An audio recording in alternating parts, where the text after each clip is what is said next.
So let's introduce the four behavioural preferences first of all. Our first, ever ready, we call her, the driven decision maker, fast, direct, and punchy.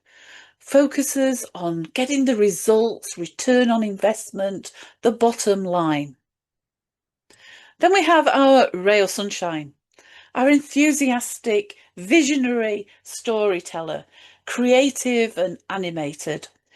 Focuses very much on the big picture, stories and opportunities. Then we have our Carey,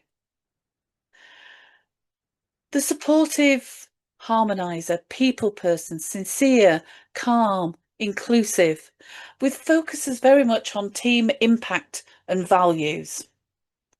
And our fourth preference, Mr. Huey Blue, the analytical expert, quite formal, precise, logical, and focuses very much on data and risk mitigation. Now let's meet those four unique presenter personas that emerge from those priorities, from those four preferences. As I describe them, I want you to listen out for which one feels most comfortable for you, most like your, what I would call your home base. Now, again, as with most things, the aim, really the ultimate outcome is that we can actually move through the four different personas. But we'll talk a little bit more about that later. But what I'm really wanting you to think about is what we call the home base.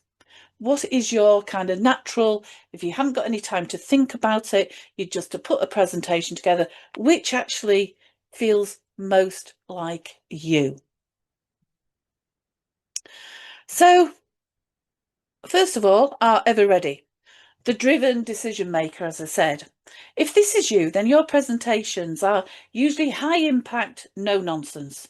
You view a presentation as a tool to drive action or to close a deal. You command the room. You tend to speak at a faster pace, and you'll likely give the conclusion, the outcome, in the first 2 minutes or so, because for you, it's about that bottom line. Then we have the ray of sunshine. And these are our enthusiastic energizers, the natural storytellers. Presentations are vibrant, spontaneous, heavy, tend to be heavier on the kind of the metaphors and the imagery. And they absolutely love working the room, getting people excited about future possibilities and opportunities. And for our ray of sunshines, a script is just like having to wear a straitjacket. They hate it. And then we've got our carers, that supportive harmonizer. Delivery is calm and measured, deeply sincere. They rarely say I, because they naturally will say we or our. They focus heavily on how a decision affects the team, the people, the long-term cultures, the value of an organisation. And they really excel at making people, the room, feel comfortable and safe. And finally, we have our Mr. Huey Blue, the analytical expert, the master of preparation. Delivery structured, objective, highly professional. They don't guess. They know. They have the facts. They've done their research. Every claim on a slide is backed by a metric, a citation, or a clear methodology. And that gives the audience that complete kind of feeling of certainty. So before we move into chapter 3, I just want to take you back for a moment to the dose model again, the dose neurochemicals that we spoke about. And here's the absolute brilliant part, because the Jigsaw behavioural preferences naturally align with these chemical drivers. A red preference naturally targets dopamine because they naturally want to focus on goals and results.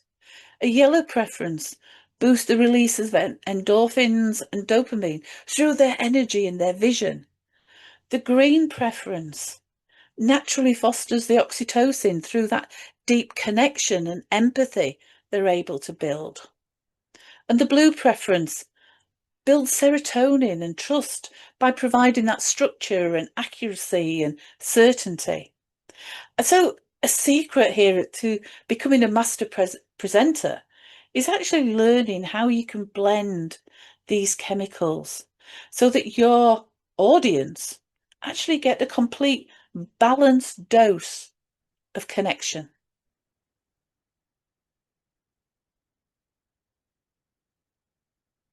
So, to help you in preparing and integrating the dose chemicals into our presentations, then we need to ask ourselves these four questions. What motivates and rewards if we want to trigger dopamine? Now, we need to ask these questions of each of the four preferences. So, what motivates the red or the yellow, the green, the blue, for example? How do I build trust with a red or a green, a yellow or a blue? How do I help them feel valued and respected? Because the way that we do that with a red will be very different to the yellow, the green, or the blue, and vice versa. And how do I inject humour and light relief? And again, how we would inject humour and light relief for a blue would be very different for the yellow.